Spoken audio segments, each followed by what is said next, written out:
So now that we got our 13 colonies established, what we want to do now is we want to bridge the gap between the establishment of the colonies and basically the French and Indian War in 1754. In 1754, you're going to see a turning point between the relationship in the British monarchy and British Parliament and the American colonists. But for now, we want to talk about how their lifestyles developed during this time period. So something to think about: evaluate the impact of the Great Awakening on the colonial culture and society. Remember, as we go through this PowerPoint, this is not a replacement for what you're supposed to read in chapters 3 and 4 in the textbook, but this is just kind of a general overview of what's going on during the time period. So, some things to think about: make sure that you're able to compare the New England colonies, the Middle colonies, and the Southern colonies. In the South, the gap is going to widen between the rich and the poor. There's a hierarchy that's going to be established between the wealthy, wealth and status. There's the planetary aristocracy, which are the group of the rich that account for the most of the owning of the slaves, and how they're going to mimic kind of that feudalism system of Europe. These planters are hardworking, but they're involved in the day-to-day affairs of the plantations. There are very few systems in cities in the South, and so there's very poor transportation. And you're going to see how this is all going to affect them when it comes to the Civil War. Women are a little bit more powerful as men as they die. They leave their property to their widows. They are the weaker in gender, and the divorce rate is going to increase. Now, in the north, there's not as much disease due to the weather. Reproduction is high. Fertile. They are fertile when it comes to people, not necessarily soil. So early marriage leads to high birth rates. Several mothers will die during childbirth. They have habits of obedience. There's strong links to their grandparents, and the women are not as powerful, and they have very little property rights. And education is going to be highly stressed in the North as well. When we're talking about religion in New England, we know it's dominated mainly by the Puritan Church. Now, if you think about it, we're talking about 125 years of history between Jamestown in 1607 and the establishment of Georgia. And so, as these second and third generation Puritans grow up, they're going to move further and further away from the Puritan Church. And the Puritan Church is going to have a little bit more compromise when it comes to church things like the halfway covenant, where children are allowed to be baptized even if their parents aren't involved in the church. In the middle colonies, they're a little bit more tolerant.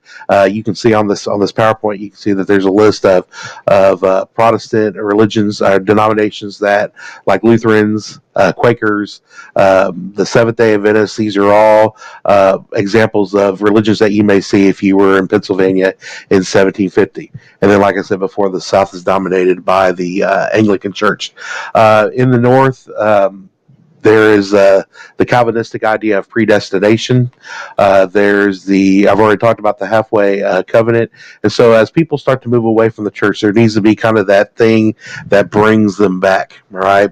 In addition, people like Roger Williams, which you see here, is going to be exiled from Massachusetts, and he's going to find Rhode Island, and the settlement is Providence, and he's going to preach, or he's going to plead for religious tolerance. And this is a quote from his plea for religious liberty, where it says, "The faithful laborers, many witnesses of Jesus Christ, extant from the world, abundantly approving that they shall have an open gap with the hedge or false separation between the garden of the church and the wilderness of the world. God had ever broke down the wall itself, removed the candlestick, and made his garden a wilderness as to this day. And therefore, if he will ever please to restore his garden and paradise again, it must be of necessity we wall and peculiarly unto himself from the world, and that all that shall be saved out of the world are to be transplanted out of the wilderness of the world and be added unto his church or garden." And this is from Mr. Cotton's letter, later printed, that was examined and answered. And so Roger Williams is going to leave Massachusetts, create Rhode Island, and Hutchinson, who's a woman, is also going to be exiled, and she's going to head to New Hampshire, and these general courts ordered for her expulsion and banishment. So this takes us kind of to our first example of mass hysteria in the Salem witch trials.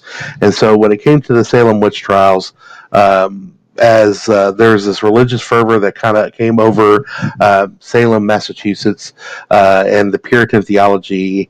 There was this. They felt that they were surrounded by this evil and burdened with God's constant gaze. And so what happened is a young woman began acting strangely. Now, the women they mainly targeted were assertive women, women that were. That were assertive, women that typically were in the 30s and 40s, obviously typically white, but they also accused young women. They also accused a young African slave by the name of Tituba and and other local women. And so the judge is going to order and ban, based on evidence, 185 were accused and 19 were executed. And so this is an example of hysteria and these controversial trials that weaken Puritan influence in the control of New England. And so if you think about things like the Cold War in the 1920s, the first Red Scare and the second Red Scare after World War II, and the seeking out of communists, a lot of this hysteria that occurred can be dated back to the Salem witch trials, and so something that's just something to consider. All right, so for the first Great Awakening is kind of our first spiritual revival that occurs in the colonies. People are swaying away from the Lord. They see God as all powerful, and they must return to the church. So the leader of this movement is going to be a guy by the name of Jonathan Edwards. Through his thinking and through the auditory of the guy that you see in this picture here, George Whitefield, they're going to begin these powerful and angry and animated speeches across the colonies, and their goal was to unite the colonies. And so, born here is this evangelistic style of preaching, where you can turn your ways away from sin and to God, and you're born again. And so, this is kind of the first American revival that happens in the colonies. This will cause a decline in Congregationalists, Quakers, and Anglicans, an increase in Presbyterians, Baptists, and Methodists. So you see new denominations that are created. It's going to call for more of an education in the North. So places like Harvard and Yale are going to be founded. Increased acceptance and conversion of African Americans are going to participate. Native Americans are going to participate, and women are granted the right to speak and vote in the church as well. And so people are going to start taking upon their own thinking when it comes to their spirituality. And this is going to be one of the main causes for the American Revolution, because along with the Enlightenment, which is basically your science and reasoning, they're going to allow people to step outside the authority of the government and start asking, why is the monarchy, why do they act this way? Why are they making decisions with colonists this way? And so there's going to begin to start to see this movement of thinking that's going to occur in the colonies. One of the more famous sermons by Jonathan Edwards is a sermon called "Sinners in the Hands of an Angry God," where he uses the image of God holding you in the palm of his hands. At any moment, he could let you go from his grip, and you fall into this web and be devoured by the spider, which is an image of the devil. Another preacher, George Whitefield, make sure you know who he is, and you can pause and you can read some of the excerpts made by these two individuals. For colonial politics, know that self-government is going to begin to emerge because of salutary neglect. Remember, England is fighting their wars with France, and so this allows the colonists to kind of develop on their own. And so you see elected assemblies throughout the colonies, notably like the House of Burgesses in Virginia. You have the Fundamental Orders in Connecticut, which is your first written constitution in the colonies. And so things like the Peter Zenger trial, which opens the idea for freedom of the press in the colonies, which you see as part of our First Amendment in the Constitution. So remember, you're setting up kind of the groundwork leading to the writing of the Constitution in 1787. And so freedom of the press through the Peter Zenger trial, where now people are able to publicly criticize not only the royal governors, but also the legislatures as well. Also, during this time, you have different instances with the Native Americans. Remember, one of the things that they want to do is expand west, and as they expand west, they're going to begin conflicts with Native Americans. So, a couple of them you need to know is like the Pequot War, which you see here, which takes place in Connecticut and Rhode Island, where you see the death of the colonists eventually lead to the destruction of 600 to 700 natives, and the remainder were sold into slavery in Bermuda. And as a result, the colonists began expanding into current day Connecticut. The New England Confederation, which was created, was a defense alliance amongst the Plymouth, Massachusetts, Connecticut, and New Haven, and the Iroquois are going to begin to assemble, and they're located in current day Western New York, and they tried to create an alliance against to oppress the English colonists. The most deadly war is King Philip's War, or Metacom War, from 1675 to 1676, erupted in New England between the colonists and the Native Americans as a result of tension over colonist expansion activities, eventually resulting in about anywhere from 600 to 1,000 colonials being killed to 3,000 to 4,000 Native Americans, including women and children. The Metacom, who's nicknamed King Philip, will be hunted down. He'll be killed in 1676 in a swamp in Rhode Island, ending a war in southern New England, and this paves the way for the colonists to push west. Other rebellions that you need to know that may not be on here: the Pueblo Revolt in Arizona and New Mexico. The Pueblo Indians, led by Popeye, is going to rebel against the Spanish and live independently for 12 years. So they actually resist the Spanish. The Spanish are going to reconquer them, however, in 1692. And then, of course, the French and Indian War, which the French and the Indians will create an alliance against the British and the Iroquois Confederacy, which will lead to the end of French rule in North America. The Dominion of New England was created in 1686 under the leadership of King James II, where he thought he could consolidate all the colonies that you see on the map here in green, put in charge by Edmund Andros, only to be dissolved, and Andros will actually be placed under the arrest under the colonists. Now, there is a social hierarchy under colonial society, and so you can kind of take a look here, and you can kind of see how the plantation owner sits on top, slaves obviously sit on bottom, the indentured servants, landless whites whose goal or living the American dream one day would be to own slaves, and then small farmers. So you can look and see how colonial society, and we've kind of already talked about, New England, or the southern colonies tended to be a little bit more dominated by the planter class, where slavery wasn't prevalent, where in New England they were mainly dominated by professionals and merchants. For gender roles, men were the patriarch. They were responsible for the family. They fulfilled economic and political roles in society. They fulfilled they taught sons advanced education and trade, whereas women maintained the household. They encouraged morality.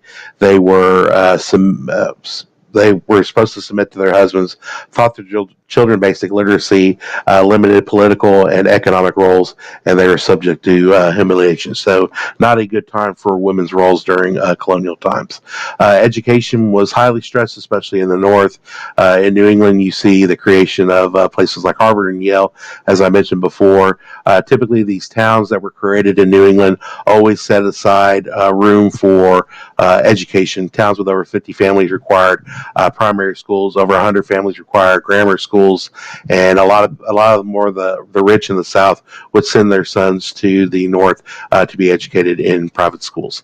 60% literacy in New England in between 1650 and 1670 rose to 85% by 1762, and so because of the Enlightenment, Protestantism, and the First Great Awakening, economic success fueled a desire for literacy and the creation of literature through newspapers, which gave opportunities for people to read. All right, so things to consider when we're talking about the Great Awakening. Just some things that you need to make sure that you know as we're comparing Puritans and the Great Awakening. Puritan piety of the 17th century had eroded by the 18th century in the New World atmosphere of individual optimism and enterprise. So they had moved away from from the Puritan Church. They were away from the persecutions in England, and so they were removed by both time and distance. And so Americans gave preference to the counting house, meaning making money over the meeting house. The Great Awakening was in part an emotional effort to reassert earlier extreme piety over the rationalism and optimism of the Enlightenment.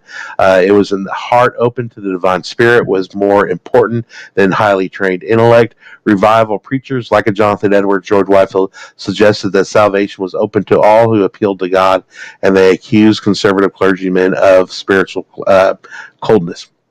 Most Americans had moved too far into modernity to share or even times of religious revival. And so Jonathan Edwards' vision of beauty and fitness of God's sovereignty and sinful humanity's helpless dependence on the miracle of the divine grace.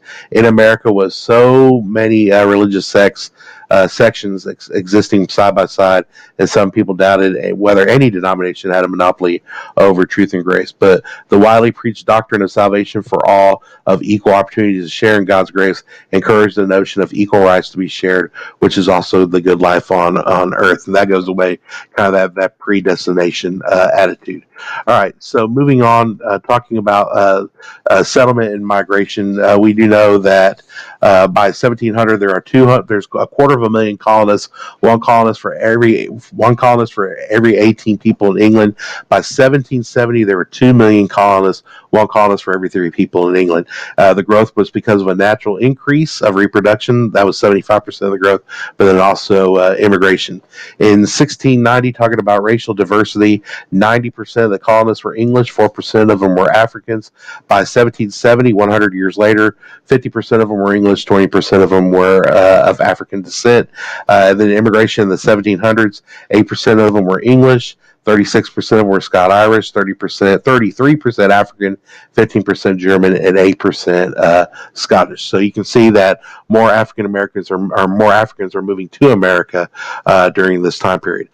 So indentured servitude, because of Bacon's Rebellion, most colonists are going to prefer African slaves, and so there's a need for more slaves. So how did slaves end up in America? Well, it starts with the Middle Passage, which is part of the triangular trade.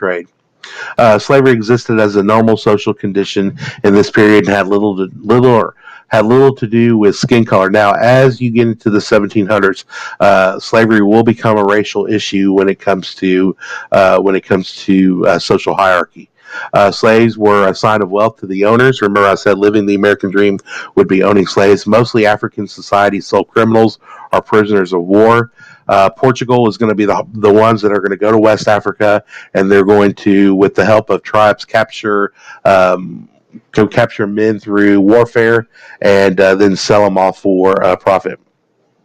5,000 West Africans were sold from the 10th to the 15th century, many of them as sugar workers in Egypt, as domestic servants, or soldiers in North Africa.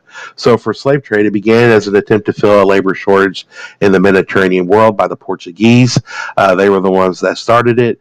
Native rulers sold their prisoners of war to the Portuguese as slaves.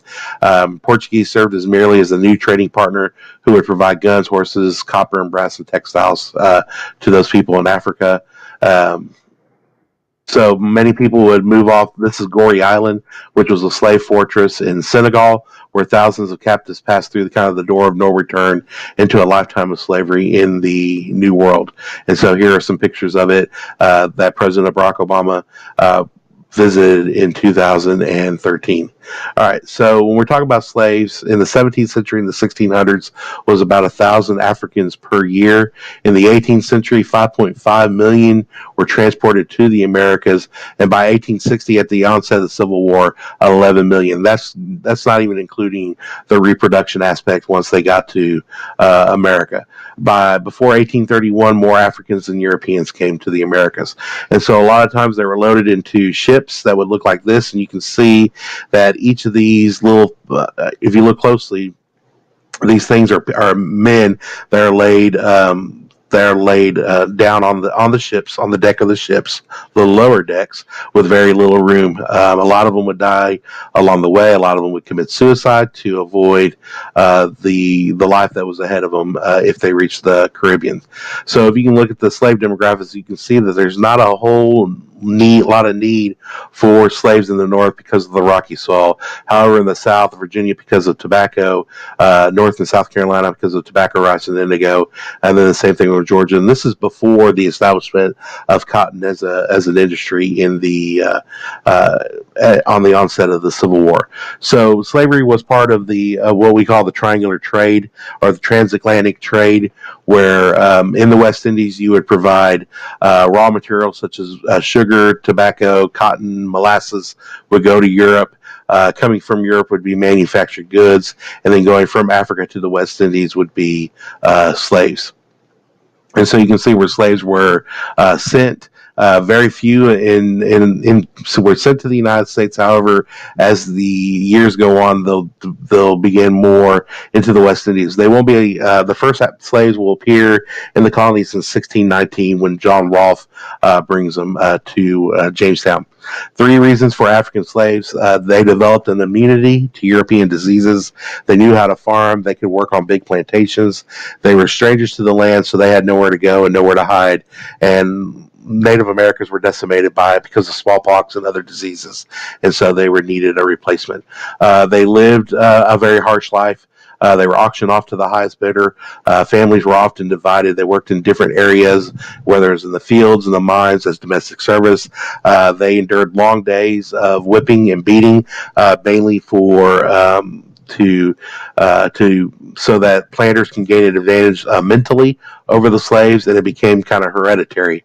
There was much resistance and rebellion that occurred, things like the Stono Rebellion that occurred in South Carolina, where Spanish Florida would promise freedom to any slaves that would escape to the South as long as they converted to Catholicism.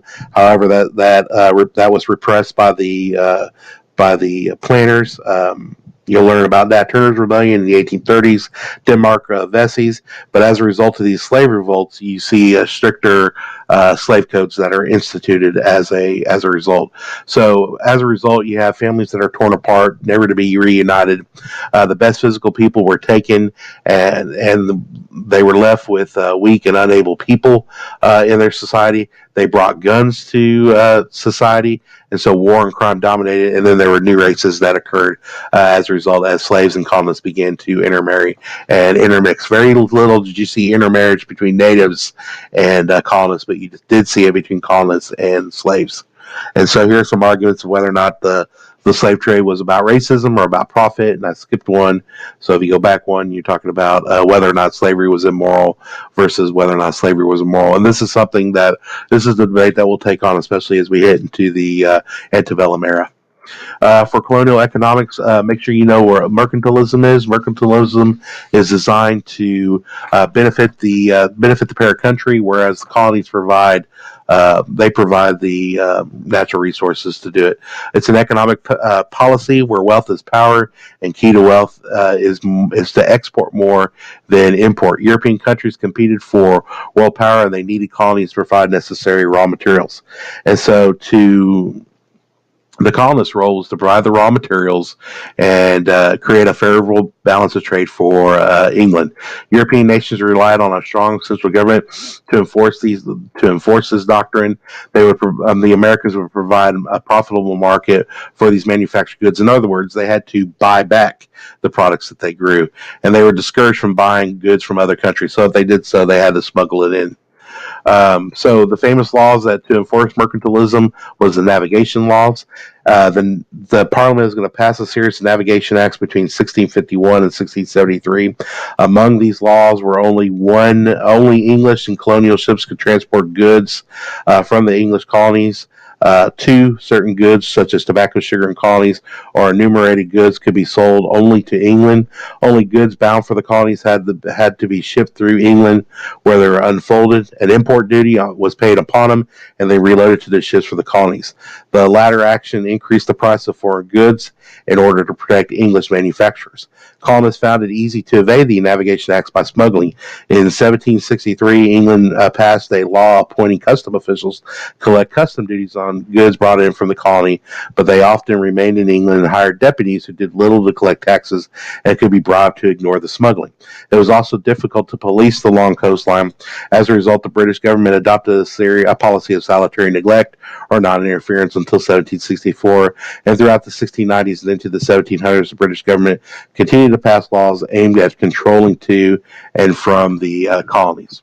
And so here are your navigation acts, where no country could trade with the colonists unless the goods were shipped through Colonial on English ships. All vessels were to be operated by crews that were of English, and the colonies could only export certain products only to England. And so England basically held the corner on the market as far as goods and trade. And so what you got to ask yourself, was it reasonable for England to pass these laws? It was difficult for England to enforce these laws because of distance, and often colonists broke the laws, smuggled, and traded with other countries. So remember what we're heading to. We're heading to this revolution. So why did the revolution happen? Well, part of it was because of mercantilism. And then don't forget, you have your first Great Awakening in the Enlightenment. So the advantages of mercantilism, obviously tobacco farmers were guaranteed a monopoly on the English market. The rights of Englishmen, but self-government, no taxes to support an army to protect them. And until 1763, navigation were not a burden because they were laxly enforced. Let's see, disadvantages. It stifled economic initiative. The South were favored due to tobacco, sugar, and rice. To the North, and the most important, mercantilism insulting, the colonists felt that they were being milked like cows and kept in economic adolescence because obviously they couldn't develop and they couldn't enforce it. So here's what it kind of looked like from what they were providing, what they were sending over to Europe, and this is another picture, a more detailed picture of what triangular trade looked like. Another picture of it here. So make sure you're able to explain how transatlantic trade worked. Feel free to pause and make sure you know what's going where and what's being traded. Colonial economy for money, depending on where you were. Obviously, if you're a middle colony, you were that's where like New York and Philadelphia were your major harbors. If you lived in the South, you're mainly agriculture. And if you're in the North, you're providing some raw materials. And then it won't be until the market revolution where you start building factories and such. And so if you lived in the New England colonies, you're mainly fishing, shipbuilding, timber. Middle colonies were your breadbasket colonies, and this should be a review from the last video. And then your southern colonies were your major cash crops, tobacco, rice, and indigo. We used indentured servants, and then we used slavery in the South.